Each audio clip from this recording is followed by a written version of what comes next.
I've been feeling a little burnt out. My life is very quiet and it's very peaceful.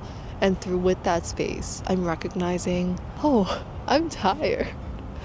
I'm quite tired. I remember a few years ago when I was just getting into spirituality. I was doing so much shadow work. Like that was literally my life and my personality for 2 years. Then I reached this brink of burnout where I felt resentful towards healing and growing. For a few years after that realization, I just like completely stopped, almost as a way to reclaim my sense of empowerment, my sense of peace. I think I know better now. I think I know that if I'm like getting close to that it's time to step on the brakes and like take things easy and light, because I don't want growth or healing or me undoing old unhealthy patterns to be something that feels daunting and stressful and heavy. Of course, with facing those things, the heaviness and sometimes the intensity is going to be there, but for me, I just want it to overall be something that I'm willing to do, not out of pressure, but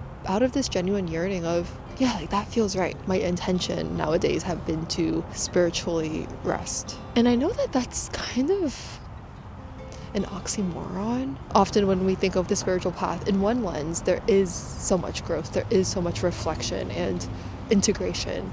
But then I'm also learning from being in other spiritual places that there's an element of spirituality that doesn't require us to do anything at all. And what it really wants us to do is to just be at peace with every single thing. And maybe that's why it feels difficult, because literally getting to the point where we're able to be at peace with every single thing requires a lot of letting go. And attachment is truly one of the deepest sources of suffering. Holding these sides to growing, but not letting it create so much dread and heaviness in our lives, because that's not what I want it to be for me and my journey. So I am prioritizing completely resting without any pressure to even keep up good habits, because I feel like when we spend so much of our lives like, okay, being on top of good habits, like staying disciplined, all of this doing and striving to like stay over here, it gets really tiring and it catches up on us too. So I have been, letting myself sleep in, not forcing myself to be disciplined or stay consistent with any type of habit. And I trust that with me giving myself this breather, this space to just be, that I'll be able to resume back on the path from a place of fullness and excitement.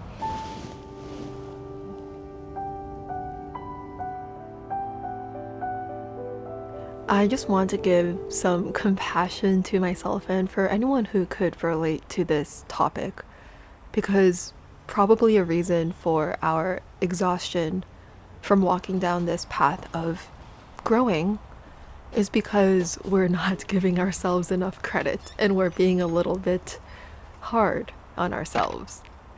There are probably 1,000 micro wins that we have accomplished within this past month alone. I mean, just being able to focus on our breath for 3 seconds is a win. Remembering to slow down instead of rushing everywhere, that's a win. Simply being aware of a trigger popping up and not reacting for a couple of seconds, that's a win. We could be so focused on how we're not 100% fluent in the language that we're trying to learn, where we almost discredit how far we have come, and we minimize the truth of this journey. That, one, it's not an easy task, and two, it's probably the most sacred work we're doing in this lifetime. So, yeah, I don't want to spiritually evolve 100% fast. You know what I mean? Like, it's okay if I take my time. It's okay if I regress. It's okay if I stay stagnant for a bit. What is with this narrative that once we start the ball rolling, we have to keep on rolling it and there's no breaks until we pass out? Like, why do so many of us operate like that? And then, of course, because we don't schedule these breaks or we don't let ourselves be frequently, what happens is that we completely shut down or melt, or we push away the prospect of growing or healing more.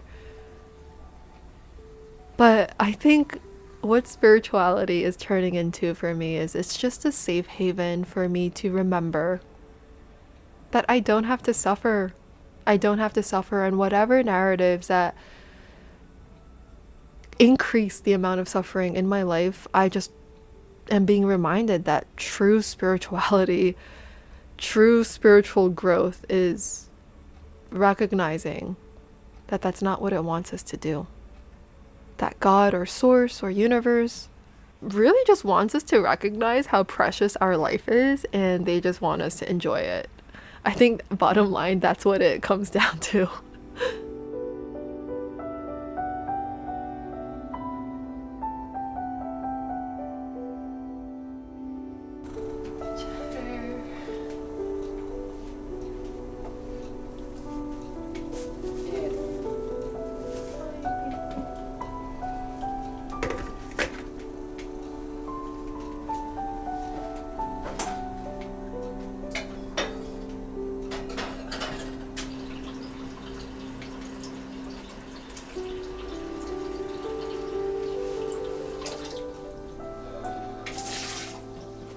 I think another helpful perspective that I have learned recently through this book, 4,000 Weeks, which is a time management productivity book, but it's not productivity in the conventional sense. One of the perspectives that the author shares is how we have about 4,000 weeks. That's how many weeks we live for by the time we're 80.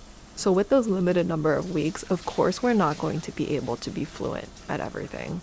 And there are some things that we're willingly going to have to choose to be mediocre or underdeveloped at. And I think that perspective has given me a lot of permission to just be meh at a lot of things.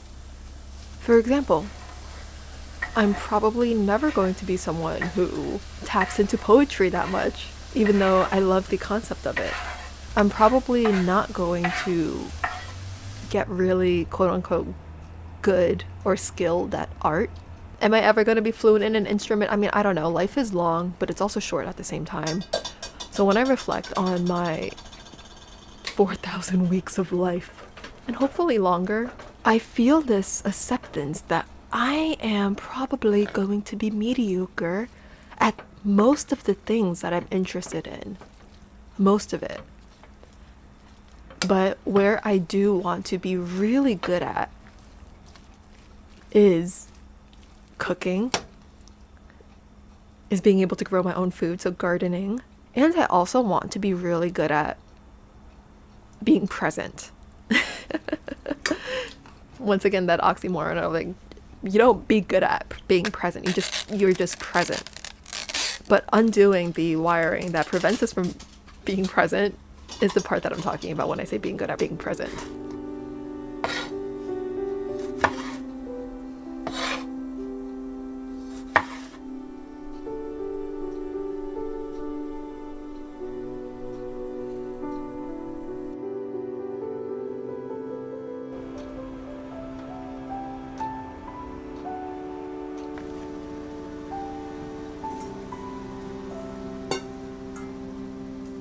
I have been procrastinating on this little quest of planting catgrass for cheddar for months. And I guess that's a testament to how overwhelmed I've been without me even registering it.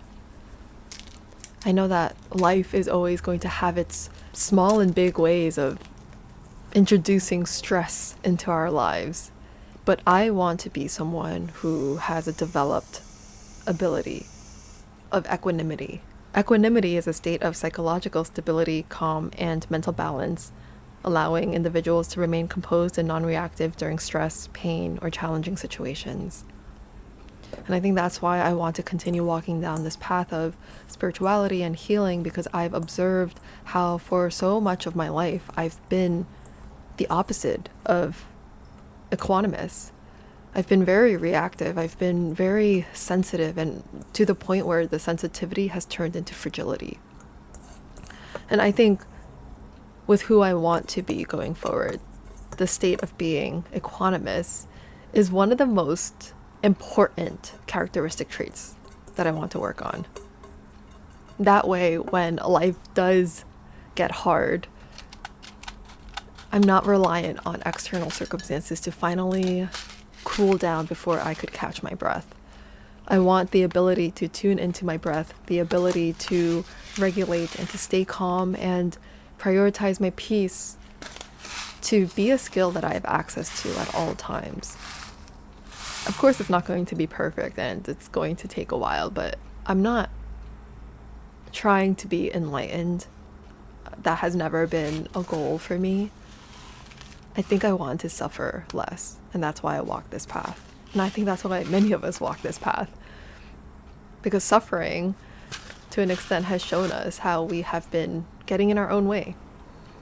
That being said, I think that if the path is causing us more suffering because we are constantly comparing... Okay, can I just bring attention to something where it's like, oh, don't compare yourself to anyone. If you're going to compare, the only person that you should be comparing yourself to was who you were yesterday. I know that that inspirational quote has really good intentions, but to an extent, I don't agree with it because I think it just promotes this, once again, this way of being that forces us to constantly be evolving or growing or doing, striving for something other than who we already are in order to what? So that at the end of our life, we could die on our deathbed with more gold chains around our neck. I mean, like metaphorically or physically, what is the point of doing so much when it's causing our present selves so much distress?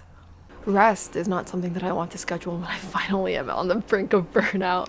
It's something that I want to embody every day. And I think we need to rewrite the definition of rest. When I think of rest, I think of a resting into the now.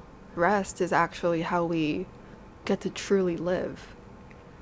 Because when we finally choose to intentionally quote unquote rest, that's when we're finally taking the foot off the gas pedal and just being. And the being part should never be saved for some future date. Because that's not living.